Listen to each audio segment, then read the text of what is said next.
Halos 1,000 pamilya ang nasunugan sa Barangay 5 at 7 sa Dalahican, Cavite City.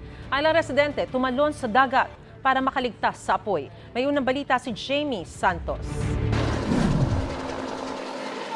Mula sa Himpapawid, nagbabagsak na ng tubig ang chopper ng Philippine Air Force para tumulong sa 50 truck ng Bureau of Fire Protection na apulahin ang sunog na tumutupok sa mga kabahayan sa Barangay 5 at 7 Dalahican, Cavite City. Alas 3 pasado linggo ng hapon nang sumiklab ang sunog. Mabilis itong kumalat sa mga kabahayan dahil karamihan ay pawang gawa sa light materials. Kaya naman mabilis na inakyat ng BFP sa 4th alarm ang sunog. Maging ang ibang bumbero galing sa iba't ibang kalapit na lungsod, rumespondi na rin.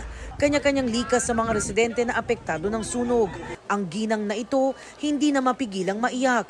Bukod daw kasi sa wala silang naisalbang gamit, natakot pa siya para sa kanilang buhay mag-iina. Iisip ko na lang maligtas kami ng mga anak ko. Gitna kasi kami. Natrap kami 1 oras bago kami nakalabas. Paano po kayo nakalabas, ma'am? Lumusong na lang kami sa putikan. Muntik pa akong malunod eh.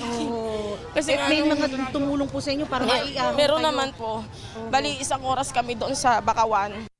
Ilan sa mga residente, lumikas dala ang ilan sa nasalbang gamit. Habang ang iba naman, nagsilundagan na lang umano sa dagat nang makitang mabilis na kumalat ang apoy. Nataranta na yung mga tao, kinuha na lang nila yung mga gamit nila, tapos talunan na lang sila sa dagat. Ganun lang yung ginawa nila. Eh, wala, nataranta na sila, lumaki na yung apoy eh. Kaligtas na ako, konti lang na baro eh. Yan o, yan sa kadalawang Mga pa lang. ibang gamit namin, di na namin nakuha eh. Wala na. Ayon sa alkalde ng lungsod, halos 1,000 pamilya ang naapektuhan ng sunog mula sa 2 barangay.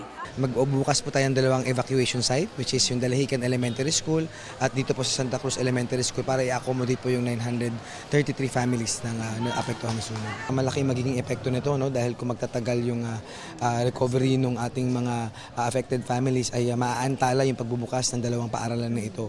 But the local government will be moving fast para po makapagbigay kagad ng tulong sa mga affected family. Patuloy ang investigasyon ng BFP sa sanhi ng sunog at sa halaga ng pinsalang dulot nito.